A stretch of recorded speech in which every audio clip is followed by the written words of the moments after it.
My dear friends and my dear masters and my dear gods, రెండు ఉన్నాయి. ఒకటి మానవత, రెండు ఆధ్యాత్మికత. మానవత అంటే అహింసలో జీవించడం.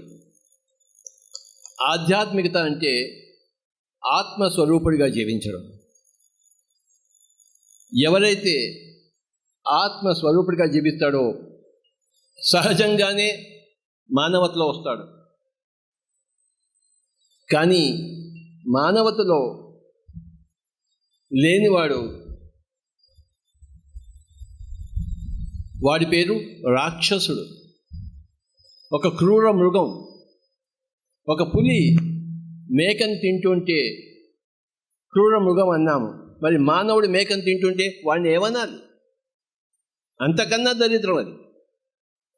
పులికి అది సహజమైన ఆహారం, మానవుడికి ఇది అసహజమైన ఆహారం. ఈ మానవ శరీరం హెర్బివోరస్, కార్నివోరస్ కాదు. జంతువులను తినడం కోసం ఈ శరీర నిర్మాణం లేదు. ఇది కేవలము ఆకులు, ఫలాలు, పళ్ళు ఇవి తినడం కోసమే ఏర్పడింది.